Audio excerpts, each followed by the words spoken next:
So for the purposes of the recording, this is our microbiome mission call. This is our first call for Tuesday, April 5th, 2022. Wow. So 2 years later than I originally wanted to start doing this, we are finally going to meet for 5 days and talk about the different ways that we can feed our gut bugs. We're not just going to be reliant on buying things from the store. We're going to really think about how to use plants, not just to absorb all the nutrients ourselves, but to use everything really holistically and feed our whole colony of organisms, which we steward. And I'm so excited to do that with you today.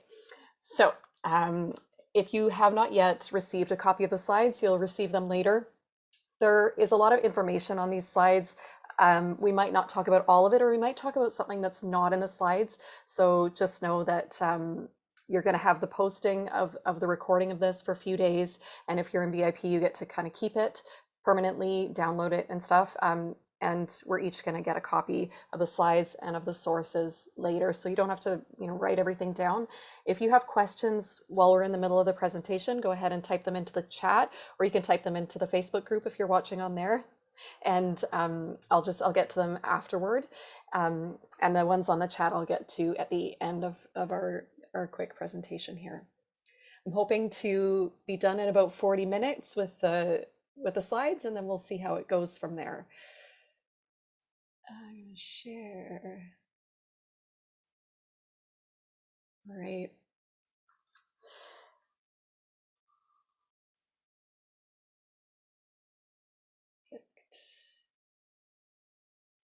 Okay. So today we're here to talk all about polyphenols, those different colorful plant chemicals that are going to help us to feed our bacteria, in particular, our butyrate producing bacteria in the large intestine. Okay, so phytochemicals, really, these are all plant chemicals. This is not medical advice. We are here to talk about living our best life and having our healthiest microbiome and feeding our gut lots of plants. This is not about treating any particular medical condition. I will say that when you change your food and your lifestyle, you will change your life, you will change yourself, you will change your biochemistry. So if you are on any medications, please let someone know, let someone who you are working with in the real world, not on the internet, let them know that you are making changes, because these changes can be powerful. And it's really good to have another person with you on that journey. And be aware that I have my own biases, right? I don't know more than you. I know different stuff than you. You know different stuff than me. We all bring something to the table. So everything that I'm sharing with you is, of course, run through my own set of biases. So before you incorporate it into your own set of biases, just do your due diligence and do check out the sources at the end and see what you think of the studies that we'll talk about. Okay, so there are many, many different plant chemicals, and today we're going to really focus on the colorful plant chemicals that help us to feed our gut bugs. Some of the specific ones we're going to talk about are the flavanols, quercetin, anthocyanins, resveratrol, and we're actually going to talk about anthocyanidins as well, which are like anthocyanins but without the sugar. We're going to talk about elagitannins, like from pomegranate. We're going to talk about curcumin, resveratrol, beta carotene, and some of the other carotenoids as well. Okay, so elagitannin, what is this? You may have read some studies where people didn't even change their diet at all, but added 2 ounces of pomegranate juice and had significant benefits for their cardiovascular health.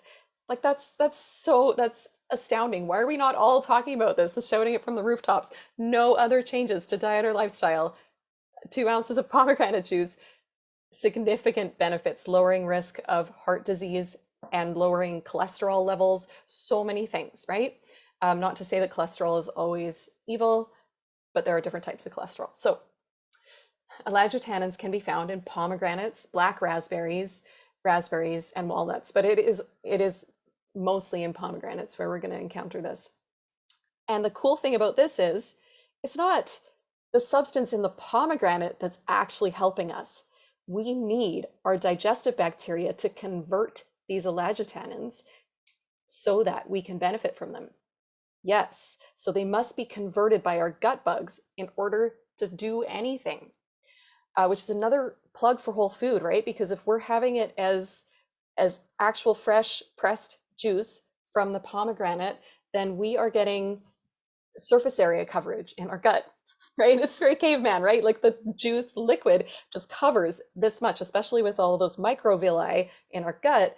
And you imagine that it has to be processed by our digestive bacteria, particularly in the small intestine where we don't have a lot of digestive bacteria. This is a big deal. So if we take it as a capsule, you can see how it may not be as effective, especially if it doesn't open up until it gets later down into the gut. So the elagitannins become what's called a urolithin, and that is the protective polyphenol that we're actually benefiting from. So they can take up to 24 hours to convert in the gut. So we talk about transit time, right? We talk about, like, some people have transit time that is maybe a bit short. Some people have transit time that's a little bit long. So somewhere between 18 and 24 hours, at least to absorb these urolithins, is going to be a great transit time and worth working on optimizing. So it's an antioxidant. Actually, all of these colorful plant chemicals that we're going to talk about today are antioxidants. It's cardioprotective, as we discussed. It's anti-inflammatory. It has an anti-proliferative effect on colon cancer and may have an anti-proliferative effect on other cancers. Woo! It's being really careful here, right? So you can always go to PubMed and have a look for yourself and see some of the studies there. It's actually quite astounding for pomegranate. It's interleukin-6 down-regulating, and the benefits can last for 4 to 7 days in the body.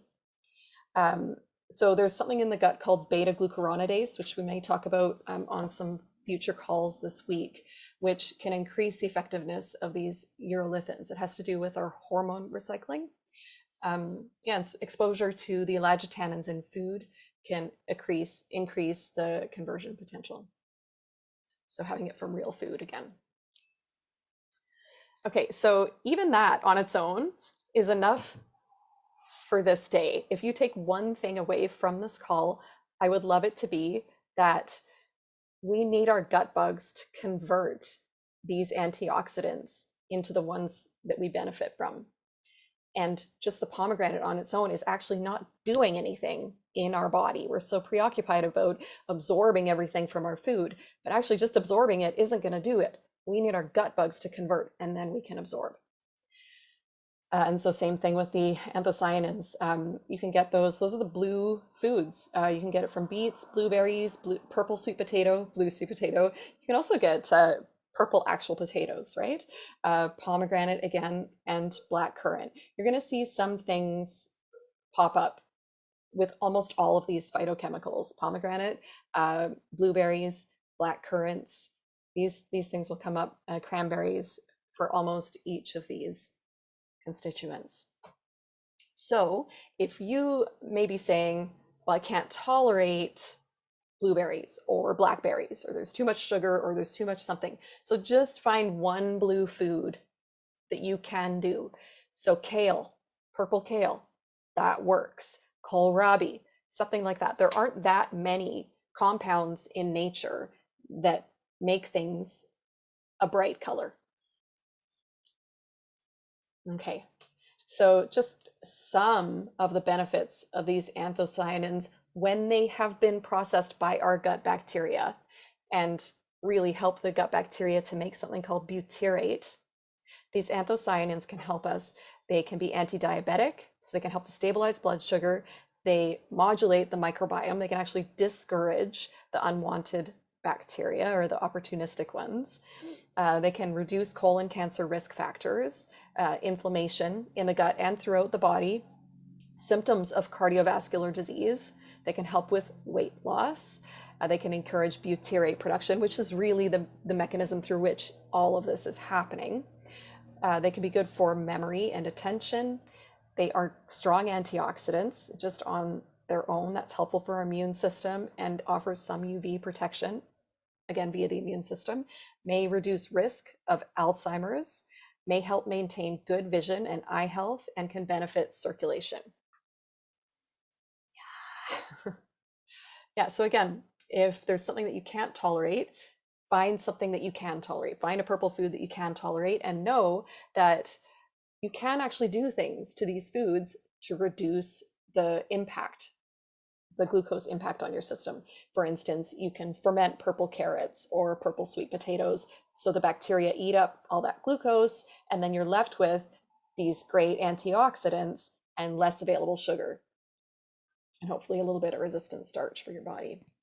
Usually just want to go back to, if you are able to, can you type in the chat and just say if you've heard of butyrate?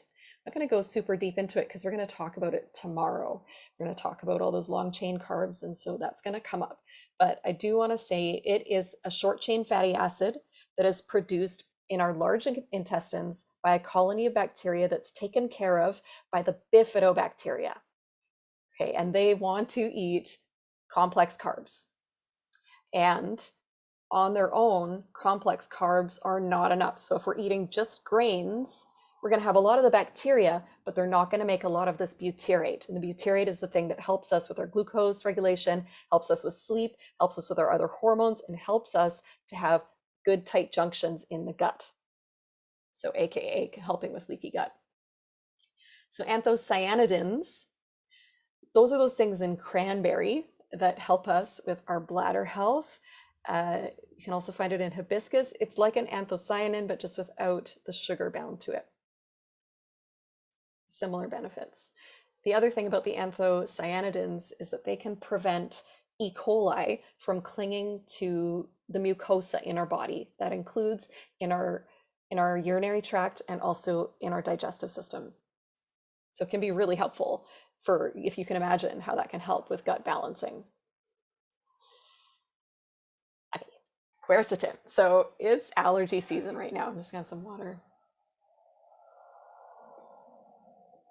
So how many of you are doing the 500 milligrams of quercetin 3 times a day and taking vitamin C and all this stuff to sort of reduce the impact, the immune impact of all these pollens that are flying around? Yeah, so if you're doing that, this is the quercetin part. Let's see how much we can get from real food. I found that we maybe can't get quite that amount, but it's really exciting to know how quercetin works with our gut bugs. Quercetin, some good sources: red onions, citrus, apple skin. It's actually the citrus peel, parsley, sage. Parsley is my favorite here. Red onions, there's only so much a girl can eat. Parsley, I can juice. I can juice a couple bunches of parsley and some other greens, maybe a cucumber. I can do that every day, and I love it. It's delicious. Okay, so quercetin has some benefits to the gut bacteria specifically, and there were some pretty good studies that I was able to find that focused on the gut bacteria. So specifically, quercetin was able to improve bacterial balance in the gut. That's like the Firmicutes Bacteroidetes ratio, but it's also specific species that we may want more or less of. They can reduce bacteria that are associated with obesity. So I have some here on the slide.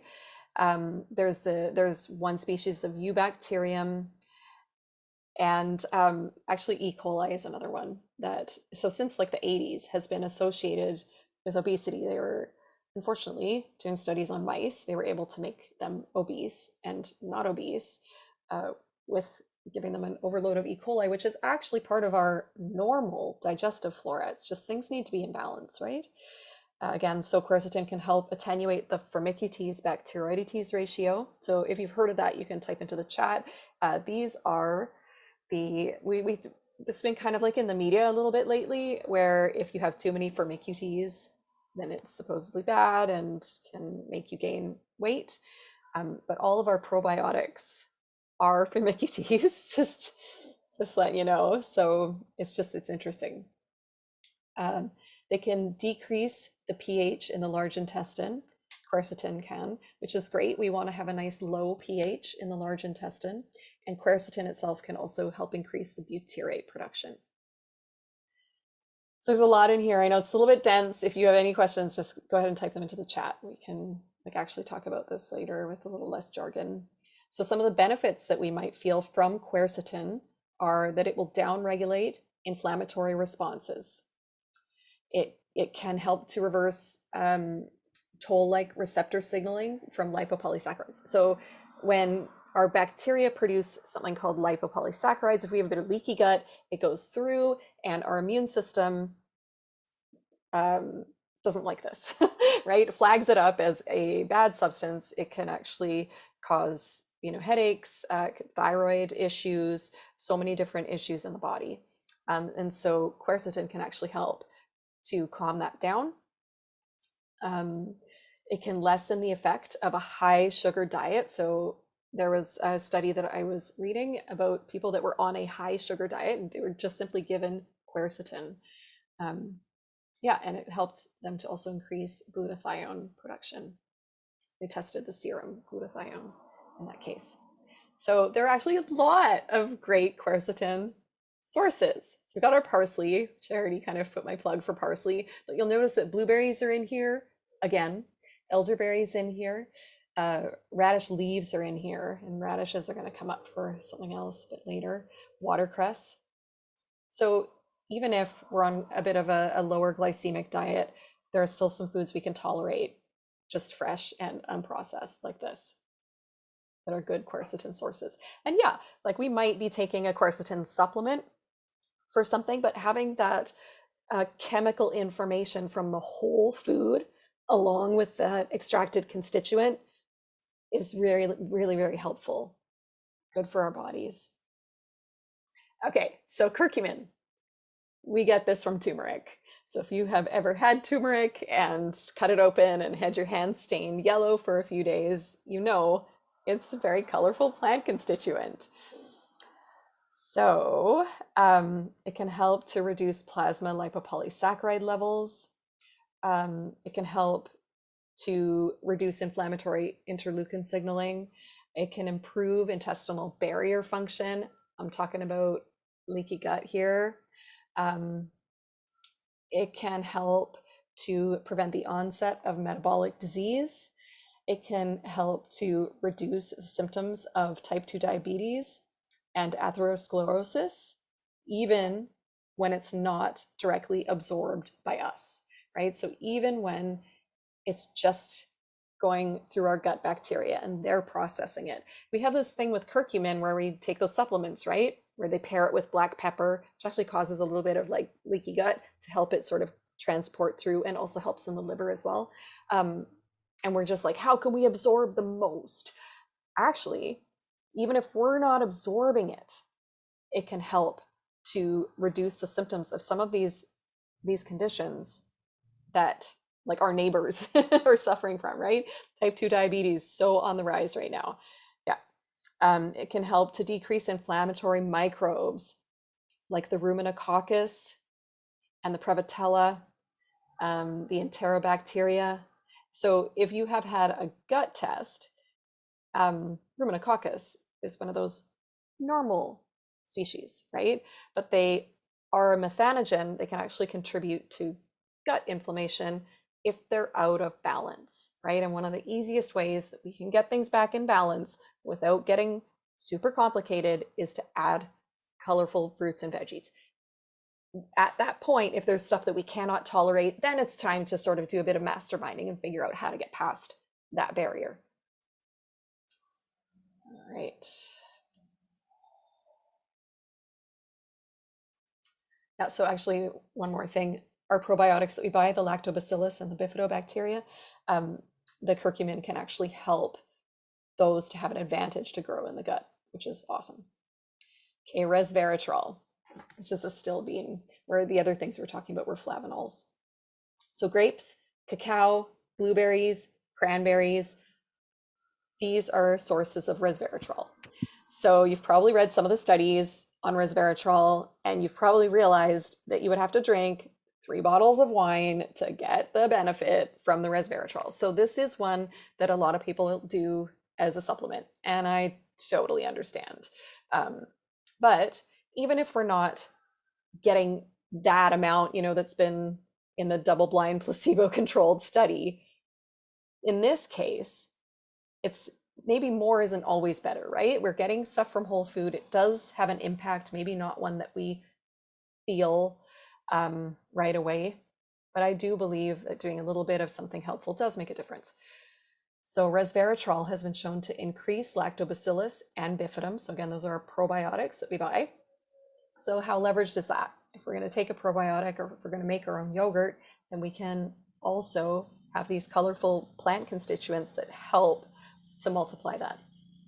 It can increase the bacteroidetes versus the firmicutes, which is great for weight loss. It can help to decrease inflammation throughout the body, in the brain and nervous system specifically, but also in the gut and throughout the body. It can help to decrease blood glucose levels straight up. Cholesterol, blood insulin, right? Because who needs insulin when your blood glucose isn't elevated? Body fat, body weight can help to reduce triglyceride storage, which again is one of those more long-term effects of dysglycemia. And yeah, it can help to knit together the tight junctions in the gut. It can reduce the effects of the lipopolysaccharides, which are those bacteria byproducts we were talking about before, on our fat tissue and inflammation. So some sources. Yes, we all know about wine, but just taking one good thing in something and saying that the thing is good, like it doesn't make sense with logic. So there's grapes, there's blueberries, pistachios, cranberries, cacao, soy. There's a type of tea, itorodati or itadori tea, mulberries, pistachio, knotweed. So what are we really going to run into? Mulberries I use quite frequently, pistachios, cranberries, cacao, blueberries, grapes. There are also ways to ferment these. So if you cannot tolerate them because of anti-nutrients or because of sugars in the food, then we've got ways to get around that. Bacteria and carotenoids. Okay, this was such a deep dive. There are so many carotenoids. I got lost in PubMed. So there are more than 750 carotenoids. These are the yellow and orange colors in our food and in flowers, right? So there are a lot of things that we're not talking about that are edible flowers, like calendula, for example. Those are carotenoids, dandelion.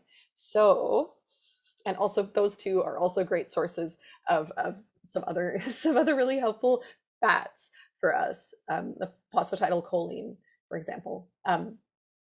Anyway, 750 carotenoids, red, orange, yellow, plant foods. There's about 50 that are in the common human diet. I was not able to ascertain whether that included edible flowers or not. I'm assuming not, and herbs and things like that. So we've probably heard of alpha carotene, beta carotene, lutein, zeaxanthin, lycopene. These are the things that we talk about and that we can get in supplements. The vitamin A precursors, really predominantly beta carotene. All right, so when we eat these yellow, orange, and red foods, it can help to increase the bacteroidetes. It can increase, like it increases our butyrate production in a secondary way through that. The zeaxanthin is not readily absorbed by us, but it can help to increase certain bacteria in the gut that are very beneficial. It can increase short chain fatty acid production, which we really benefit from that butyrate. And these are when we're not even absorbing it directly ourselves, right? These are when our gut bugs are consuming this, making their postbiotics, which we then absorb. Okay, so lutein, some good sources of this carotenoid: basil, parsley again, spinach, kale, leeks, broccoli, carrots. We'll say don't juice leeks. It doesn't taste fantastic. But parsley, woohoo, basil, yes.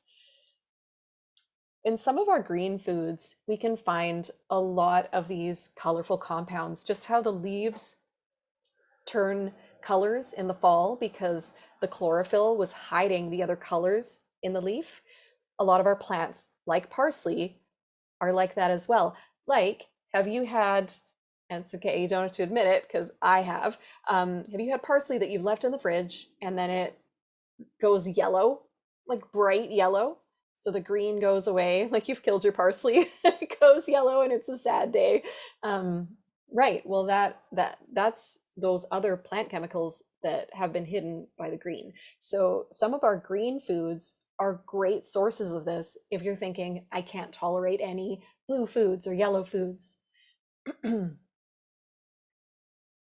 Okay, zeaxanthin sources.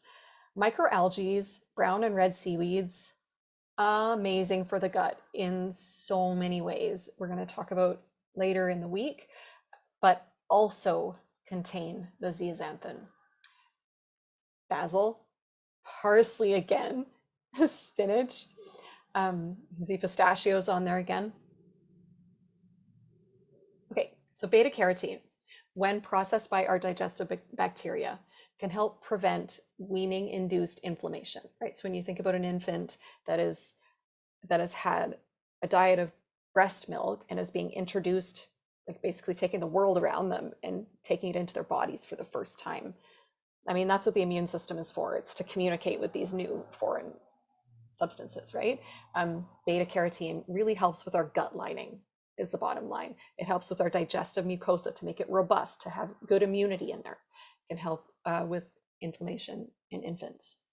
Can increase secretory IgA production, which is our mucosal immunity. And that's not just in our gut, that's in our sinuses, it's in our urinary tract, it's any kind of place where we have that protective lining as a coating on our skin. It may increase antioxidant activity in the gut. It may increase nitric oxide in the gut. And some sources. Oh my gosh, it's the same stuff. Well, broccoli's come up quite a bit. Spinach has as well. I haven't been leaning on it very much because I know some folks may not be doing spinach for other reasons. Tomatoes, sweet potato, winter squash, cantaloupe, watermelon, apricots. Okay, so I've been saying that you can ferment these things to reduce their glycemic impact, because I just am like pre-predicting that question, because folks may not be consuming these foods. This is my basic recipe. Someone once said, so what, we're making baby food and adding probiotics to it? And I said, yes. This is it. So we can use the raw carrots, or you can steam the carrots if you would like, if you would prefer. When I do that, I like to steam them whole, so I preserve the most beta carotene that I can. And then you take your carrots, you blend them up until they are a pudding-like consistency. I prefer to add a little bit of coconut milk, almond milk, cashew milk, something like that, to kind of give it a bit of creaminess. Some folks like to add a little bit of coconut oil. You don't have to. If you want to have reduced oils, you can just use the carrots. Basically, you blend it up. You can use a little bit of extra water or tea. You can use nettle tea or rooibos or something like that to make sure that you get the right consistency, because when you ferment it, the texture is not going to change. So it's not going to be like you start with a milk that turns into yogurt, like a dairy yogurt. With making these non-dairy yogurts, you have to start with what the consistency that you want in the end. So blend it up. It's just so simple. And then at the end, you can add your probiotic. I like to aim for about 100 billion. I like to use custom probiotics. I also use something called GI Pro Start, which is a starter that I like. You can use a starter that you like. When it's in a situation where someone has like a history of gut stuff, like I have a history of celiac, I like to start with just Bifido. So that's why I use the custom probiotics, because I can get straight Bifido from there. Also great with infants as well, right up to 90% of infant gut flora should be the Bifido. So blend it up, add your probiotic. Keep it at not room temperature, keep it at body temperature for 8 to 12 hours. Keep it covered. So you may have read that yogurt is an oxygenated ferment, an aerobic ferment. It does not mean you have to leave it uncovered. When you leave it uncovered, there's like all the yeasts and stuff in the environment that can get in it and kind of populate your ferment, and then you don't know which bacteria you're culturing. So especially for someone who is sensitive, keep it covered, It has plenty of oxygen. It's an oxygenated environment. There's food there, fresh food, so you're all good. Um, you can do this in your dehydrator with the lid on. You can do it in your oven with the light on. You can do it in a heated blanket. You can do it in a cooler with a hot water bottle. You can do it on a summer's day, just not in too much sunlight. What I like to use is like the temperature gun, or if you have a very clean, sterilized temperature probe, to just check the temperature. It actually thrives at a temperature slightly above body temperature. So that would be like in Fahrenheit, something like 100 to about 110. Everybody's oven is different. Everybody's instant pot is different, is something that I've learned on this journey. So you can push the yogurt setting on all of our instant pots. We're all going to have a different temperature. So just check the temperature, because that's the first thing that can go wrong. The second thing is not enough bacteria or not enough active bacteria. Maybe they've been sitting on the shelf somewhere for too long. So return them and get some new ones. And then the time is the other variable that you can play with. Yeah. So thank you for your attention to this information. I know we just talked about a lot of random plant constituents, but I think that we're all on the same page about wanting to eat whole foods and have them be tolerated in our bodies. And so that's a journey that we can work toward. I have an app. It's the Plant Powered Probiotics app. We were kind of fiddling with it yesterday. So yeah, some things maybe for the next few hours, not quite up. It's been up for about a year. And then also in the back end of there's the Friendly Flora Collective, which is a group that we are in together, some of us who are on the call here. And we just kind of mastermind ferments. We ferment everything. And we talk about gut bugs, and it's a wonderful community. Okay, so I would like to take some questions now. I'm going to stop the screen share. And so if you're on the VIP Zoom, you can ask questions. You can just raise your hand physically, type something into the chat if you like, or if I can see you, you can unmute yourself and you can talk.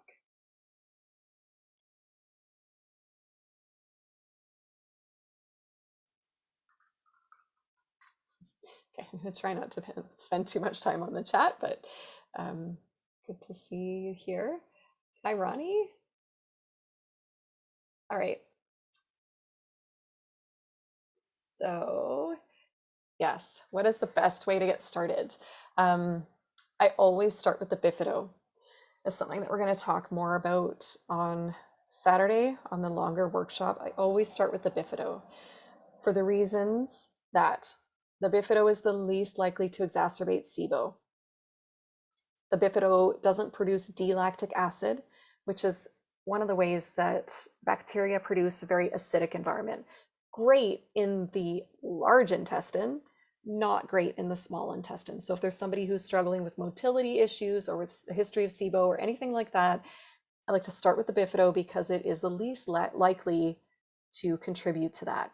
It is also, if you use the bifidum infantis or almost any of the bifido, they can break down oxalates, which is a big deal.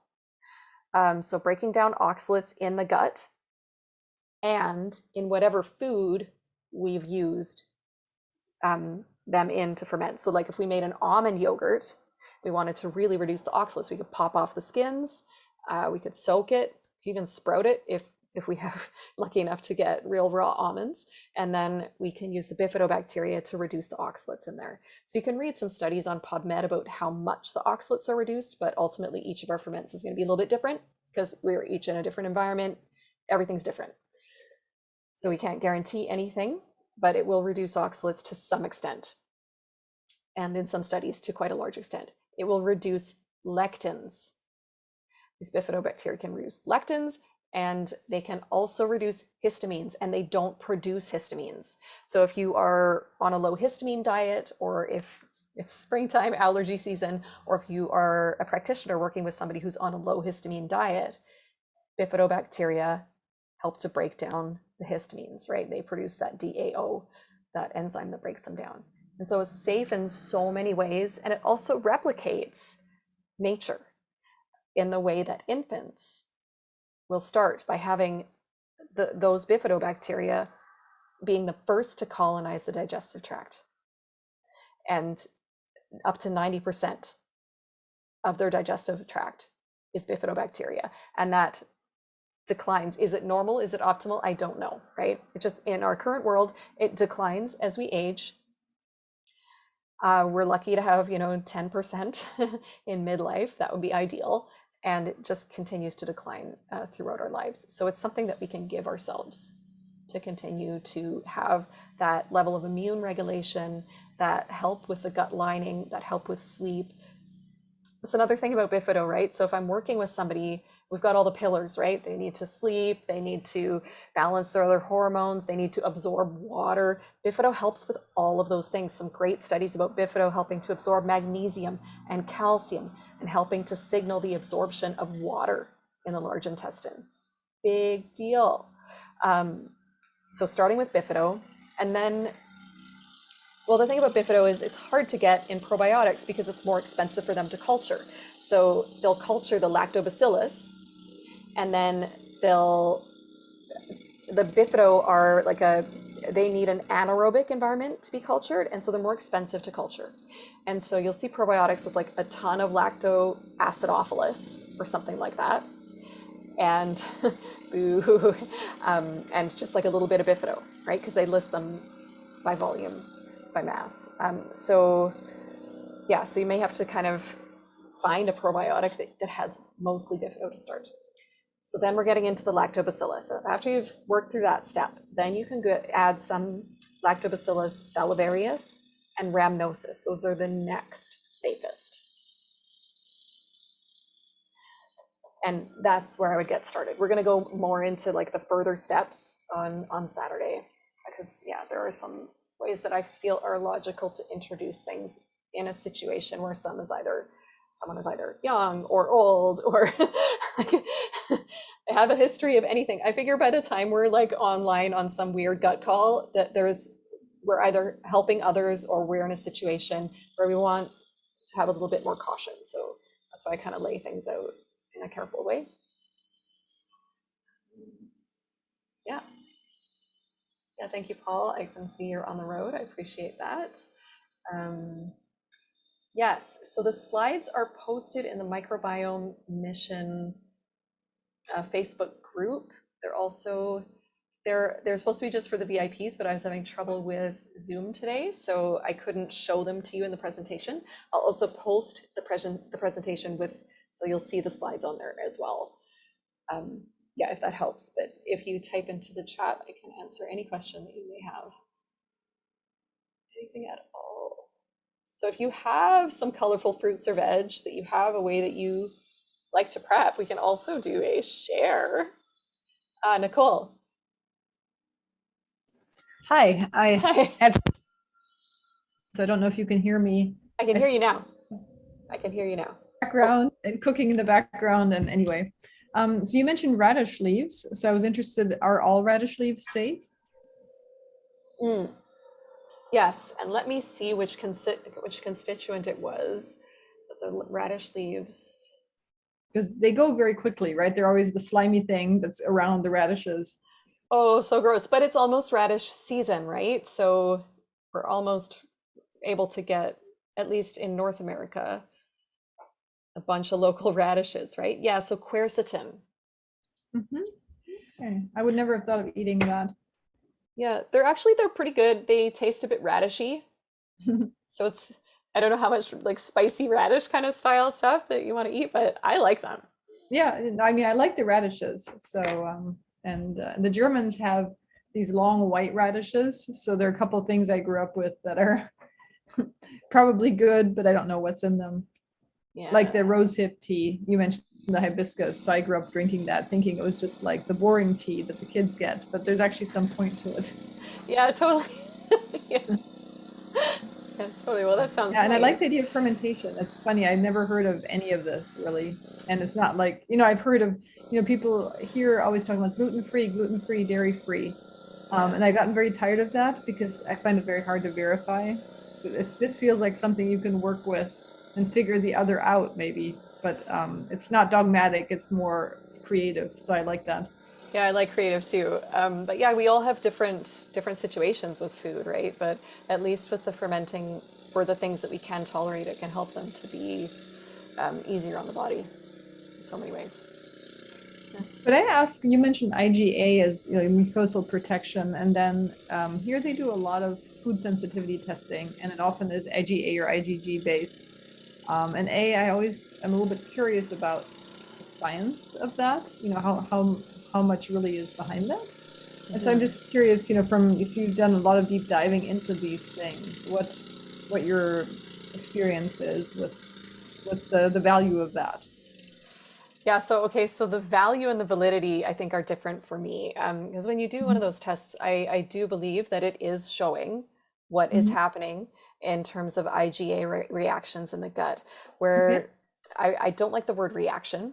It's sort of Hmm. like whatever food is in the gut, the immune system is going to interface with, because that is what it does in there. That's kind of its job. So whichever foods the person is eating at the time are gonna show up on that test. So it Right. doesn't necessarily mean it's not valid. It just means it's showing what the immune system is doing with those foods at that time. And because we're creatures of habit, like it might be that a person eats kind of the same thing every day. So then they're Right. having sort of, and it does produce inflammation. That's part of this whole communication process is when something feels wrong, we get those inflammatory cytokines and they signal, right?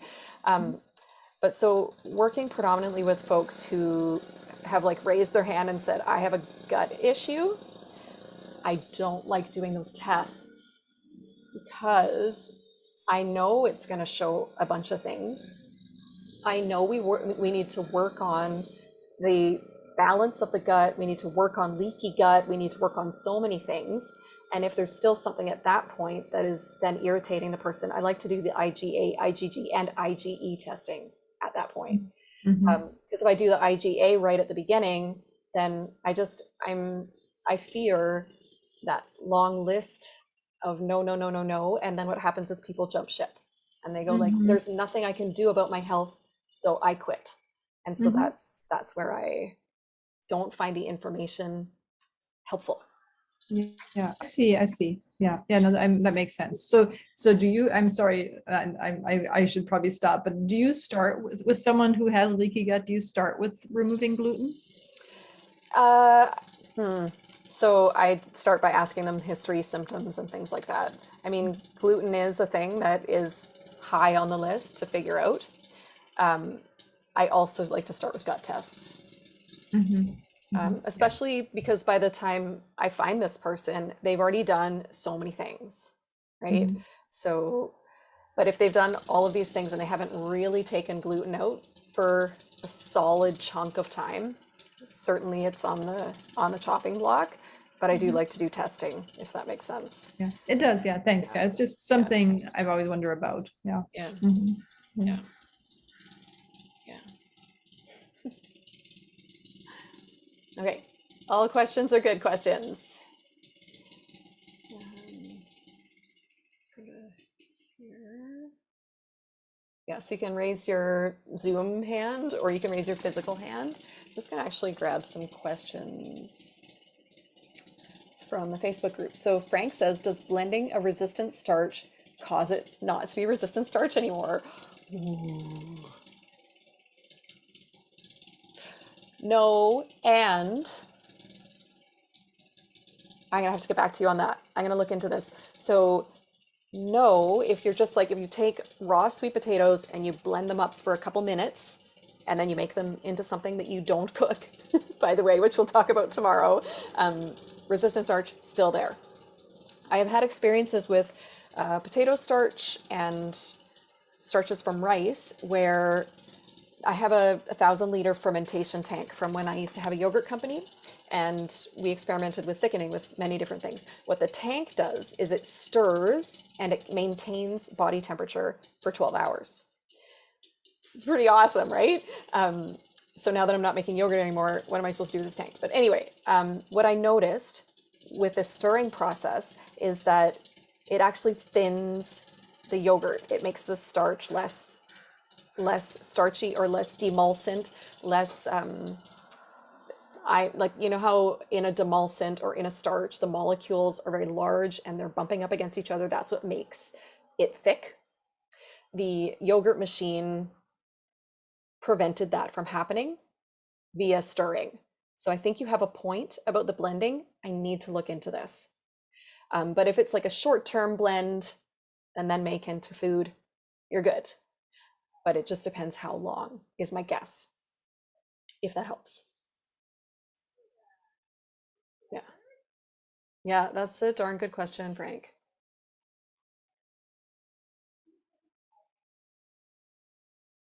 Um, Tammy, so what if you don't have a large intestine? Mine was removed 3 years ago. Yes. Okay. So later in the week, we're going to talk more about the environments of the small intestine, the large intestine, the stomach, and optimizing those environments. And yeah, so in that situation, which does happen, there is more of a chance that the start part of the small intestine is going to become more acidic, which interferes with our absorption of certain nutrients and interferes with the gut environment. So can help to it can make a situation where some bacteria might grow in the wrong place or overgrow. So in that situation, it becomes all the more important to sort of optimize the small intestine environment, discourage certain bacteria. And for all of us, it's a lifelong sort of maintenance and stewardship process. But that just kind of adds like a few layers to it for you. But it is a personal maintenance plan that is approachable, if that makes sense. It's not like, oh, I can't do this. The butyrate, like you're still going to make some. We still make some in the small intestine. We're going to make some in any place where there's the bifidobacteria. But I think what I would do is get making some ferments that have butyrate in them, and then see how you can incorporate that. There's something called filmyolk, which is typically a dairy ferment, but which I make a non-dairy version of, and have been doing for quite some time. It seems pretty stable. And so that is really high in butyrate. You can, of course, take a supplement. I think Pure Encapsulations has a liquid butyrate supplement, which sounds like it might be better absorbed. But yeah, so things like that might be just a little bit more tweaking. Yeah. Okay, awesome. Any other questions? Those are good Facebook questions. Any other questions on the Zoom?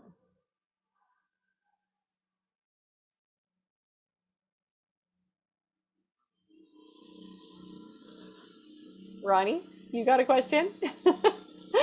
Thanks, Nicole. Opening up a whole new world. Yeah, yeah, absolutely. Hopefully, like I know it was a bit jargony today, but hopefully we can take some time to sort of break these things down over the next few days. And you can always send a question anonymously later. And if it's not something that you want to say to the group, probably there will be people listening to the recording who also have that question or query. And it's always helpful to ask.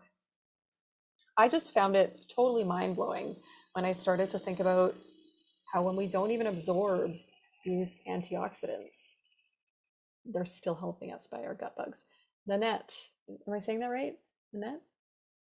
Can you unmute yourself?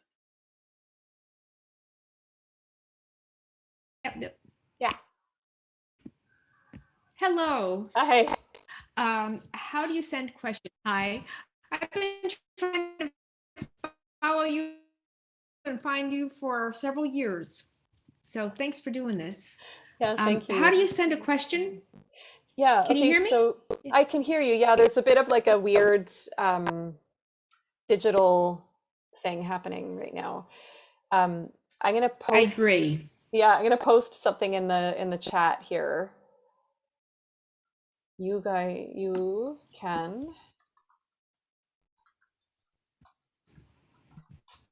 can send me a question to my private email, just because. But Okay. also you can post it on the Facebook page, and you can just say question for the group, or it just depends on your yeah, what sort of question it is, right? Yeah. So if you want to have an anonymous Could question, you you can just send put it. that up again? I lost it. Yeah, sure.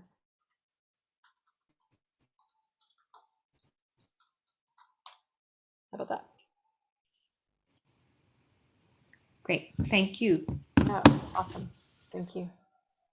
Yeah, for some reason the Zoom chat won't let you copy paste, which is not super helpful. Okay. Yeah. Hmm. Yeah, so Tammy, the recipe is in the slides which are posted on the Facebook group. So yes. Okay. Yes, Nanette? One more technical question. Yeah. I did join, for the VIP. And how do I rewatch the the class? Okay, 'Cause yeah. So I was having trouble. I was a little bit late and I had trouble getting in. yeah, it's So okay. I haven't gotten any information. Yeah, I feel like today was a weird technical day. Oh, I'm going to actually type this in the chat as well. I feel like today was a weird technical day. Once I have the recording for this, I'm going to post it up and make live the page microbiomemission.com/VIP. It's not there yet. I'm just, once I have this recording, I'll have something to put on it. So I'll put it up. So will that be accessible indefinitely? For you, yes. Yeah. Indefinitely? Yeah. Yeah. Yeah. Okay. Yeah. Great. And also you'll be able to download all the videos and slides from there as well. Yeah. Yeah. Okay. Good. Thank you. Yeah. Yeah, you're welcome. Yes. Okay, so if nobody has any more questions, please type some questions in Facebook. Please find some ways to incorporate some colorful fruits and veggies because tomorrow I want to talk about it. And I do have some prizes to give away. I've had 2 years to think about this. So my goodness. Yeah, so I would love to tomorrow see what we can all come up with and any ideas that we get around the colorful fruits and veg. So I will see you on the call tomorrow, my afternoon, whatever time it is for you. And I will talk about resistant starch and how to increase the bifidobacteria and butyrate without having to take more and more of them. Yeah. So, okay, so I'll see you tomorrow. And hopefully the Facebook Live will be working better too. See you then. Bye. Thank you.